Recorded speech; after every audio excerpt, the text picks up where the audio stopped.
Welcome back to Positions Taken. Here's something Wall Street doesn't want you to notice. SoFi is down 40% year to date. Its CEO just spent over $2 million of his own money buying the stock 3 separate times. And the analyst average target is $22.40. That's 38% above today's price of $16.13. I personally hold 500 shares of SoFi. So let me give you the real picture. What's driving buyers? What's driving sellers? And what actually matters? Let's start with the number that changes everything. Noto's insider buying. Anthony Noto, SoFi CEO, has made 3 open market stock purchases in 2026 alone. January, he bought. March 2nd, he bought 56,000 shares for $1 million at $17.88. May 8th, stock hit post-earnings lows. He bought again. 15,878 more shares at $15.73 for $250,000. That's over $2 million of his own personal money going into SoFi this year. Here's why this matters. Noto can't sell. Insiders are legally restricted. When a CEO writes a $2 million personal check into his own stock at a 40% loss from the highs, that is conviction, not a PR move. He now directly owns nearly 12 million shares. He is not buying for a quick trade. He is buying because he believes the stock is significantly undervalued. Now let's talk about what the bulls are buying into. First, AI and the SoFi Coach. SoFi just launched SoFi Coach, an AI-powered financial planning tool built with real financial planners, rolling out to SoFi Plus members right now. Early data shows users actually changing behavior, paying down debt, tracking spending, planning goals. For SoFi, this means lower churn, more cross-selling, and deeper member relationships. AI isn't a headline here, it's a retention engine. Second, SoFiUSD. SoFi just became the first U.S. national bank to launch its own stablecoin, SoFiUSD, live on Ethereum and Solana directly inside the app.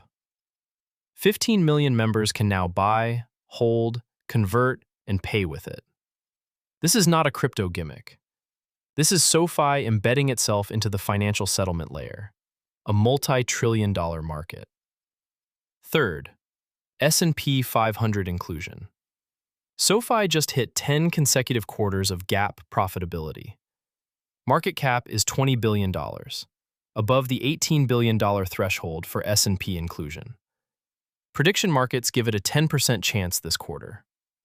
If it gets added, passive ETFs are forced buyers of tens of millions of shares overnight. That's a price shock, upward. Fourth, the growth numbers are real. Q1 2026 revenue was $1.09 billion, up 43% year over year, beating estimates. Net income was $167 million, up 134% year over year. 14.7 million members, growing 35% year over year. 2026 guidance, 30% revenue growth to $4.7 billion. Adjusted EBITDA up 52%. Now the analyst picture. Average price target from 27 analysts sits at $22.40. That's 38% upside. JP Morgan's high target is $31. Most recent ratings from Truist, Citi, and UBS averaged $22.67. Even the cautious analysts see upside from here. Best entry zones right now. Zone 1, $15 to $17. We're here right now. Historically proven support. Strong buy zone for long-term holders. Zone 2, $13 to $14. If macro conditions or loan quality fears spike. Zone 3, below $13, near 52-week lows. Back up the truck if it happens. Now what should worry you? Because this is not a perfect story. 1. Muddy Waters attacked SoFi in March 2026. The short seller alleged understated loan losses, inflated fair value gains, and $312 million in unrecorded liabilities. SoFi denied everything and threatened legal action. But a class action investigation is still active. This overhang is real. 2. Rising charge-offs. Personal loan charge-off rates are creeping up. Management says they're within their 7 to 8% tolerance, and recent vintages are tracking well below that. But in a recession, this gets tested fast. 3. Guidance was flat.